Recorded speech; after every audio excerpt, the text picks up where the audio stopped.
Welcome to Her Remarkable History. Remember, to support our channel, please subscribe. The potential seventh wife of Henry VIII. Now, Henry VIII is known for having his 6 wives, and he was a man who would brutally execute 2 of them, with Anne Boleyn and Catherine Howard losing their heads within the confines of the Tower of London.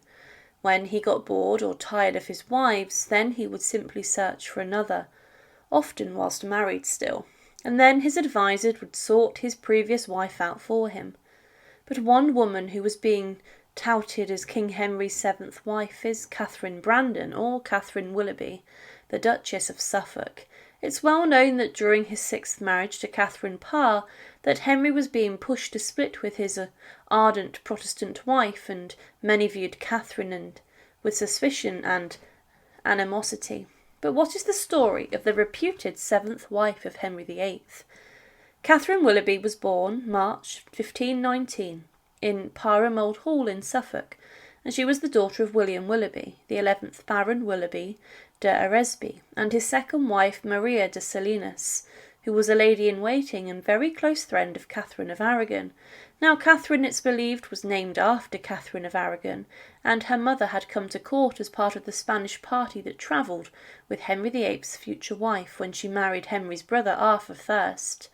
As mentioned, her mother was incredibly close to the Queen, but Catherine also had 2 older brothers that died in infancy.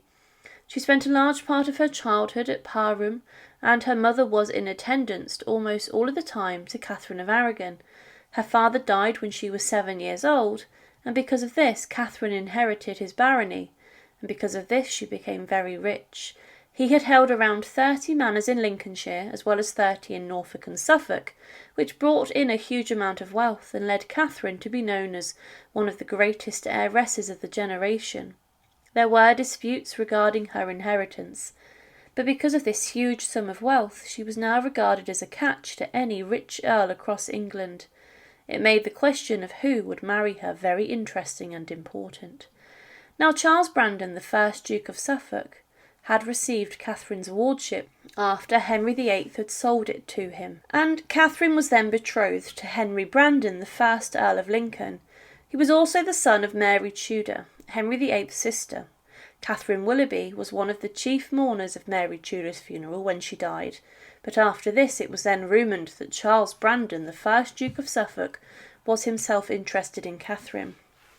This was a huge issue, as she may have been betrothed to his son, but it was reported 6 weeks after Mary's death that on Sunday next the Duke of Suffolk will be married to the daughter of a Spanish lady named Lady Willoughby.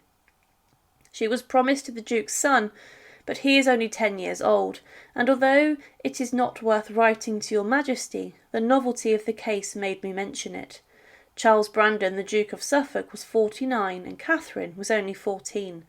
But despite this, their marriage was deemed by Tudor standards as rather successful. Catherine now became known as Katherine Brandon, the Duchess of Suffolk, and she lived in a huge house at Grimsthorpe. The Duke and Duchess had 2 sons, Henry and Charles, who both succeeded as the Duke of Suffolk, but the marriage brought Catherine into the extended royal family, and Henry VIII's will made the descendants of Mary Tudor the next heirs to the throne following his own children, as part of the royal court. Now Catherine and Charles would have had a number of important duties, including when Catherine welcomed Anne of Cleves, Henry VIII's 4th wife, to England in 1539, before her marriage to the king. She was also part of arranging the royal progress for Henry and his 5th wife, Catherine Howard. It was during this progress that the Queen, Catherine, had a number of adulterous liaisons with the king's close friends and servant, Thomas Culpeper. However, under the watchful eye of Catherine, it's believed that Howard did not misbehave herself during a short stay at Grimsthorpe Castle, and that this was one of the very few places en route where Catherine Howard had not misbehaved herself, alluding to her scandalous behaviour committed at other castles. But Catherine herself was known for being a very intelligent and sharp-tongued young woman, and she was an advocate of the Reformation. She grew close to Henry VIII's 6th and final wife, Catherine Parr, following the death of her husband, and she helped to influence the Queen's religious beliefs. But this was very controversial, and the Queen's arrest was even ordered, meaning Catherine Willoughby could have been in the firing line also. but this arrest warrant was later cancelled, as the king grew sick and ill. She was a woman whose company was enjoyed by many, and she even wittingly named her dog after one of the biggest enemies, Bishop Stephen Gardiner, and this caused a lot of amusement at parties. But as mentioned, her husband died on the 22nd of April 1545, and it was rumoured at the time that Henry VIII was then considering Catherine Willoughby, who was now a widow, as his 7th wife. He was willing to marry the Duchess of Suffolk and to cast aside Catherine Parr. Now, this could have resulted in Parr's possible execution, but this would obviously not go ahead. It was said, though, at court that, "I hesitate to report there are rumours of a new queen.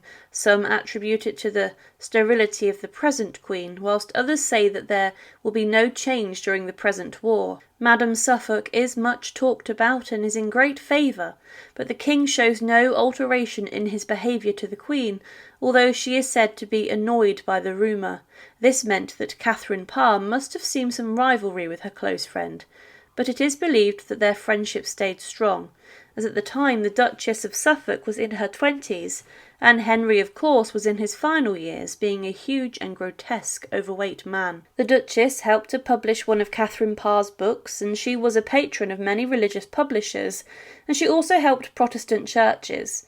But following Henry VIII's death, Catherine Parr married Thomas Seymour, and the couple would then have a daughter. Following childbirth, Henry VIII's widowed 6th wife then passed away, and following the latter, execution of Thomas Seymour. The Duchess of Suffolk was then left as the guardian of Mary, the young orphaned daughter of Catherine Parr, but Katherine Willoughby claimed she could not support this young child and asked for money to do so, but it's believed that she resented this child.